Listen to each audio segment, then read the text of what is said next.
Magandang araw po sa lahat ng mga manonood. Welcome pong muli sa aming munting backyard para sa isa na namang makabuluhan na talakayan. Nais ko munang magpasalamat sa lahat ng mga taga-subaybay sa aking channel sa walang sawang suporta. Daghang salamat at mabuhay po kayo. At kung bago ka pa lang sa aking channel ay huwag lang pong kalimutan na mag-like and subscribe. Maraming salamat po. Oras ng rasyon sa umaga, pero napansin nyo ba na nakahiga lang ang Mama P? Napaka-unusual dahil hindi tumayo.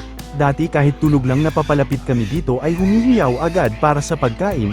3 araw na naming napansin ito na parang may kakaiba sa alaga, habang naghihiyawan ang iba sa pagkain, siya naman ay nakahiga lang.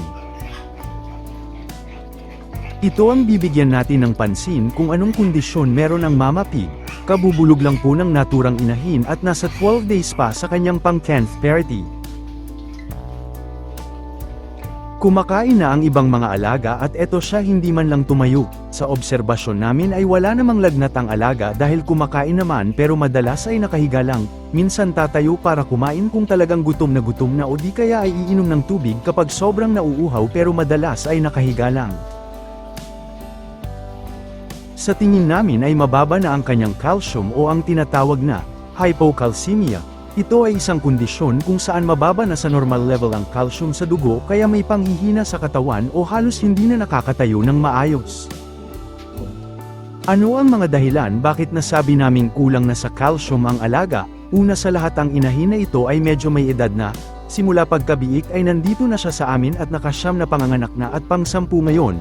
In God's will, marahil ay hindi na ganoon kabilis magproseso ang katawan ng calcium, dagdag pa sa halos lahat na naging anakan 5 araw lang pagkahiwalay ng mga piglets ay nabubulugan agad katulad ngayon na nasa 12 days nang nabulugan.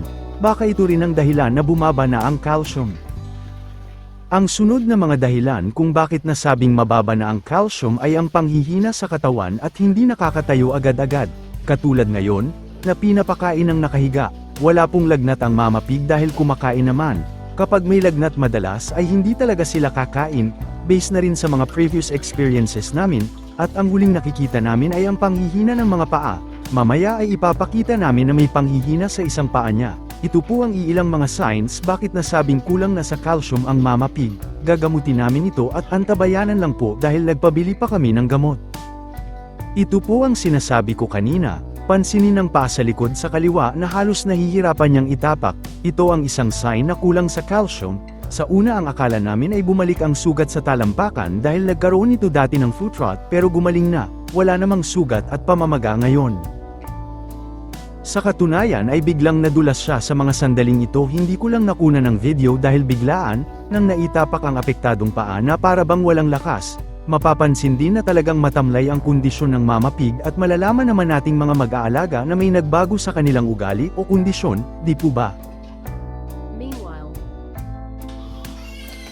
Tumayo na siya dahil baka gutom pa at nauuhaw. Ito po ang sinasabi ko na walang lagnat dahil kumakain naman at hindi naman mainit ang kanyang katawan. Kuha naman ito sa rasyon sa tanghali at mabuti tumayo dahil baka nagugutom at nauuhaw. Dumating na rin ang gamot at bibigyan na namin sa ilang saglit. Calcium borygluconate o CBG ang madalas itawag at bibigyan namin ng 20 ml intramuscular. 2 shots po na tag 10 ml ang ibibigay namin sa magkabilaang leeg at safe po ito sa mga buntis. Dahil naka-experience na ang alaga ng mababang calcium ay dadagdagan na ang dami ng sisical powder na binibigay namin. Dati kasi ay 1 beses lang sa isang araw at ngayon ay gagawin ng 2. Isasama na rin namin sa medication program sa kanya ang pagbibigay ng CBG habang nagbubuntis, lalo na kung malapit na at pagkatapos niyang manganak.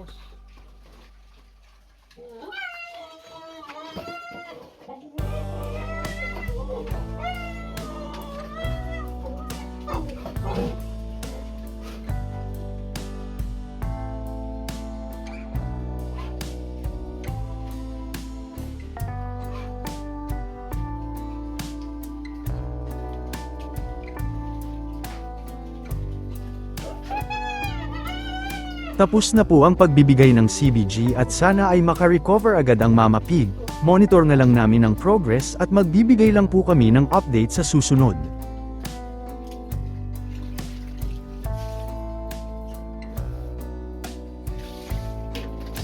Hanggang dito na lamang po ang aking video, sana ay inyong nagustuhan at may nakuhang mga simpleng kaalaman sa munti kong ibinahagi. Ang inyong natunghayan ay base lamang po sa aming pamamaraan at experiences bilang backyard raiser. Maaaring hindi angkop ang aming pamamaraan sa ibang mga nag-aalaga.